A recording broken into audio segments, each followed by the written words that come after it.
पुत्र की गति कैसे होगी? सन्यासी बोले तुम वेद पढ़े हो, स्मृति पढ़े हो? बोले हाँ। तो आप उसमें इतना ही पढ़े कि पुत्र से गति होती है? अरे कौन पुत्र किसी की गति करा सकता है? पुत्र चाहे तो अधोगति में ले जाए, पुत्र के कारण स्वर्ग मिल जाए, मोक्ष मिल जाए, ये तो कोई 100 में से एक कोई पुत्र ध्रुव जैसा हो जाए, लेकिन 99% तो लोग नरक में भेजने वाले पुत्रों को जन्म देते हैं। इसलिए सन्यासी ने बहुत समझाया, ब्राह्मण की समझ में नहीं आया। अंत में बोले तुम पुत्र दे सकते हो तो दो, और नहीं तो मेरा रास्ता छोड़ो, मैं इस नदी में कूद के मरूंगा।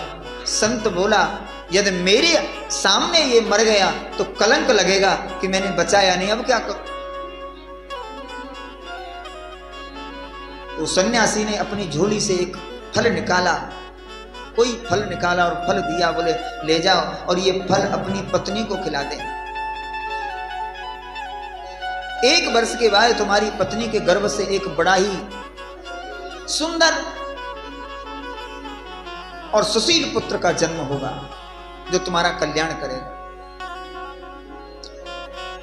फल लेके आ गए, अपनी पत्नी को दे दिया और महाराज तो लग गए भजन पाठ पूजा में। अब धुंधली ने विचार किया, ये फल खाने से मैं गर्भवती हो जाऊं, इसकी कोई सहेली आ गई। सहेली ने पूछा कैसे बैठी है? बोले बस ये हमारा वो पागल पति है, वो एक फल लाया है कहीं से, बोला संत का प्रसाद है और इसे खाने से मैं गर्भवती हो जाऊंगी।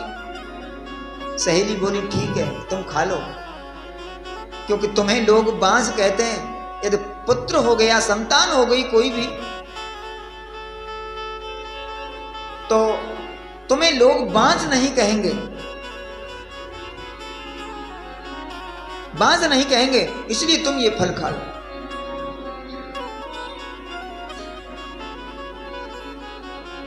धुंधली बोली मैं नहीं चाहती कि मैं पुत्रवती बनूं। क्यों?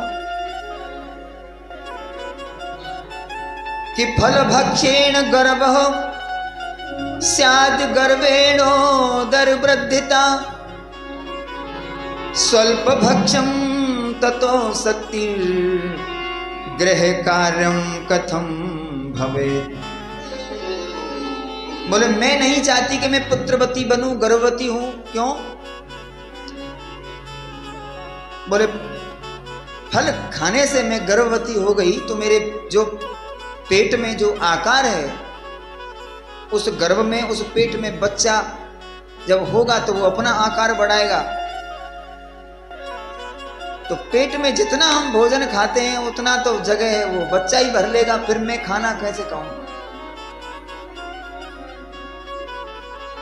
फिर खाना मैं कम खाऊंगी, और खाना कम खाऊंगी तो स्वल्प भक्षम ततो शक्ति गृह कार्यम कथम भवे।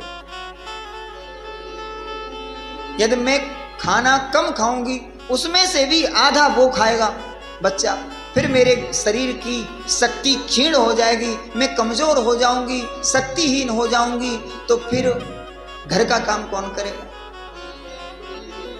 क्या तर्क है? बोली अपनी ननद को बुला लेना।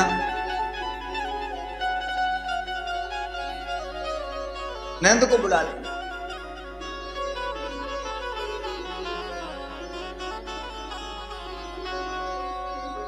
धुंधली बोली ननद को नहीं। क्यों? क्योंकि ये धुंधली है। बोली मैं यही नहीं चाहती कोई ऐसा समय आए कि मैं एक समय चारपाई पे पड़ी रहूं और मेरी ननद का राज घर में हो। ये ननद भाभी का जो लफड़ा है ये प्राचीन काल से चला है।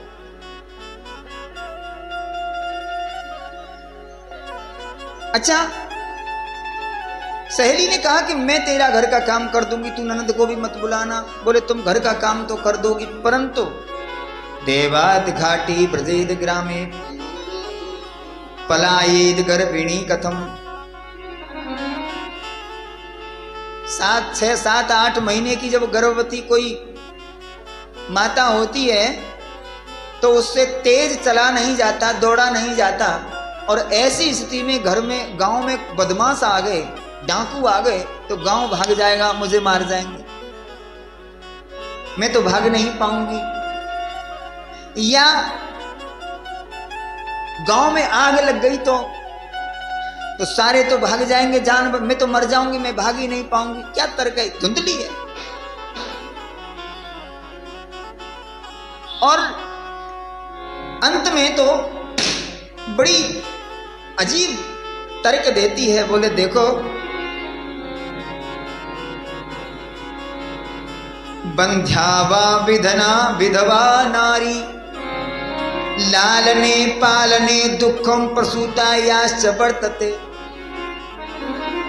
अंत में तर्क देती है, बोले यदि आग भी न लगे, डाकू भी न आए और उस बच्चे का जन्म भी हो जाए, तो पहली बात तो मैं उस प्रसव की पीड़ा को नहीं सहन कर सकती, और प्रसव की पीड़ा भी मैं सहन कर लूं तो उस बच्चे के पालन पोषण में जो माताओं की हालत हो जाती है, वो मैं नहीं चाहती कि मेरी भी ऐसी हालत हो।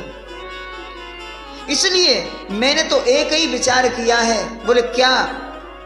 बोले बंध्या विधवा नारी सुखनी चेत में मति। मेरी मति में तो एक ही बात आई है। बोले क्या? स्त्री दो ही सुखी हैं संसार में। बोले कौन सी? बोले या तो बंध्या बांझ स्त्री सुखी, जिसके बच्चा पैदा नहीं हुआ, वो सुखी है, या फिर वो विधवा हो जाए, वो सुखी है। पुत्रवती और जो सुहागिन जो स्त्रियां हैं वो सुखी नहीं, उनके लिए सुख नहीं है संसार में। ये कौन कह रही है? बोले धुंधली। अब ये बात भागवत में लिखी है, इसलिए हम मान लें इसको। लेकिन इसीलिए हमें शास्त्र किसी आचार्य के द्वारा समझना चाहिए। इसे कहने वाला कौन है? ये इस ग्रंथ का हीरो नहीं है, ये इस ग्रंथ का विलेन है। ये दुष्टा है धुंधली। ये कह रही है कि विधवा हो या बांझ हो, दो ही प्रकार की स्त्री सुखी हैं इस संसार में। और ये बात सुनकर सहेली तो चली गई। सहेली इस धुंधली की बहन आ गई और बहन ने कहा ना ना ये फल मत खाना, इस फल की परीक्षा करने के लिए गाय को खिला दे। और वो फल तो गाय को खिला दिया और बोले चिंता मत कर, मैं गर्भवती हूं, तुम्हारे पास पैसा बहुत है, हमारे पास पैसा नहीं है, धन नहीं, बच्चे बहुत हैं। अब की बार जो बच्चा पैदा मेरे गर्भ से होगा, मेरे पति को तुम छुपा के कुछ धन दे देना अपने पति से, क्योंकि तुम्हारा पति तो पागल है। और धन के लालच में मेरा पति मेरी संतान को तुम्हें दे देगा और वो तुम्हारा ही होगा, मैं पाल पोस के बड़ा कर दूंगा। और ऐसा ही हुआ।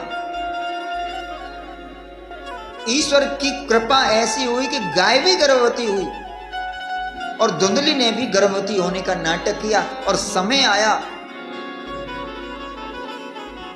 तो धुंधली की बहन को एक पुत्र का जन्म हुआ और इसका जीजा अपने पुत्र को धन के लालच में रात्रि में धुंधली के पास में दे दिया। और इसने दाई से मिलकर वो नाटक बनाया, आत्मदेव को गुमराह किया कि ये मेरे ही गर्भ से इस पुत्र का जन्म हुआ है। आत्मदेव बड़े प्रसन्न हुए और अपने पुत्र को देखने के लिए आए। पुत्र को देखा, बड़ा सुंदर था तो ब्राह्मण ही, बहुत सुंदर था। लेकिन धुंधली ने अपना चेहरा बनाया, क्रिया चरित्र दिखाया।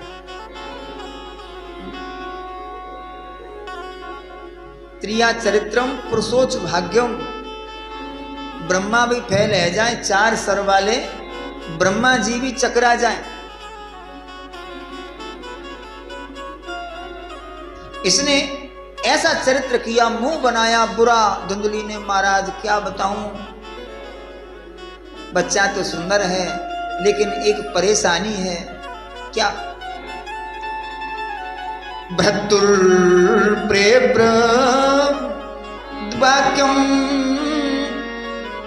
स्तन्यम नास्ति कुचे मम।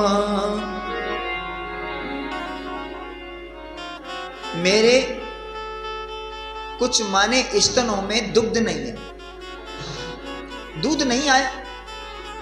अच्छा, ऐसा कैसे हुआ? धुंधली बोली, बुढ़ापे में बच्चा हुआ है इसलिए नहीं आया। हाँ होगा, आत्मदेव भोले भाले। अब वो चिंता लगी आत्मदेव को कि भाई इस बच्चे का की तो जीविका ही स्तन होता है, और स्तन में दूध नहीं है तो ये जिएगा कैसे? धुंधली बोली, सुनो, आपकी आज्ञा हो।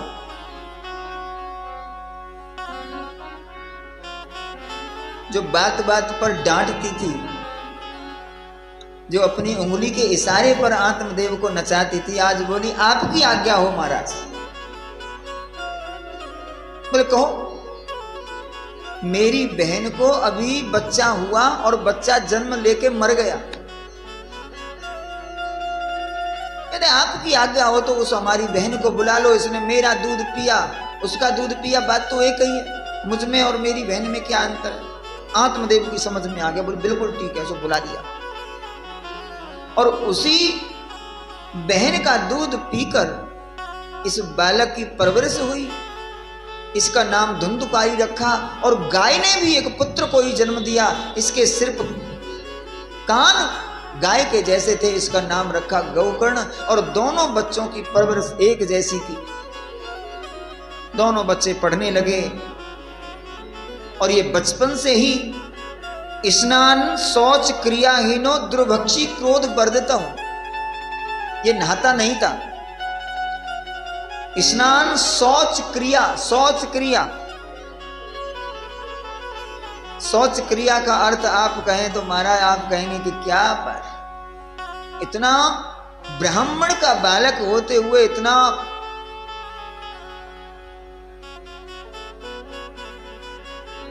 पतित था। शौच क्रिया, शौचादि क्रिया, यानी स्नान तो करता ही नहीं था।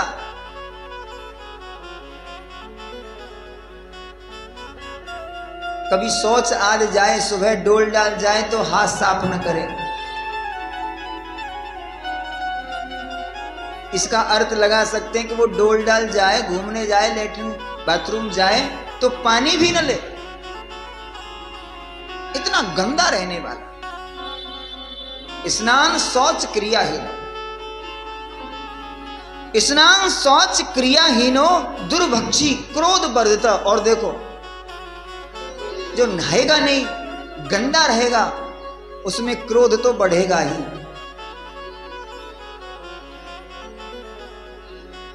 दुर्भक्षी, उल्टा सीधा खा। देखो, इस शरीर को आप जितना सफाई से रखेंगे उतनी ही सात्विकता आपकी बढ़ेगी, और इस शरीर से आप जितने गंदे रहेंगे उतने ही आपकी सात्विकता आपसे दूर चली जाएगी। ये स्वाभाविक है। वो गंदा रहता था, इसलिए उसकी उल्टी सीधी चीज खाने को मन करता। और अब आप बताओ, जो व्यक्ति नहाए नहीं उसके शरीर में बदबू मारेगी। शौचादि क्रिया के बाद, शौचादि क्रिया के बाद जल न लेता हो ऐसा व्यक्ति, ऐसे व्यक्ति को बढ़िया कोई लोग तो बिठाएंगे नहीं अपने पास। बिठाएंगे क्या? कोई बिना नहाया हुआ, मैले कुचैले गंदे कपड़े पहने हुए और वो आ जाए यहां आके, तो आप बैठने देंगे उसको? यहाँ अब तुरंत भगाएंगे, अलग बदबू मारते। तो अच्छे लोग तो उसको बैठने नहीं देते। अब ऐसे ही लोगों में उसका बैठना उठना हो गया, जो उल्टा सीधा खाते पीते थे। अपनी अपनी एक वो क्वालिटी होती है, जैसे लोग होते हैं वो वैसे उनमें ही बैठते हैं। तो अपनी क्वालिटी में बैठने लगा और मांस मदिरा खाने पीने लगा। यहां तक कि जिस गुरुकुल में ये पढ़ता था उस गुरुकुल में उन अध्यापकों ने इसको समझाने का प्रयास किया, पढ़ाने का प्रयास किया, परंतु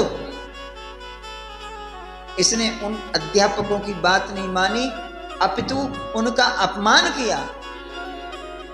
और इसका अंत में परिणाम यह हुआ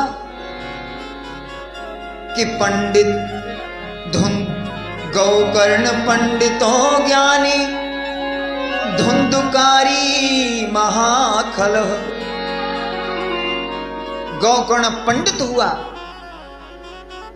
ज्ञानी हुआ, वेदों का प्रकांड विद्वान हो गया, और धुंधुकारी दुष्ट हो गया, राक्षस वृत्ति में अपना जीवन यापन करने लगा।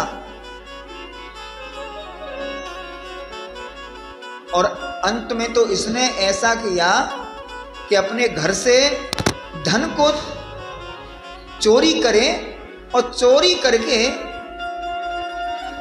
वेश्याओं को दे और वेश्याओं के यहां अपना समय बिताए, मदिरा पान करे, मांस खाए, और धीरे धीरे करके बहुत सारा पैसा घर से इसने धन नष्ट कर दिया।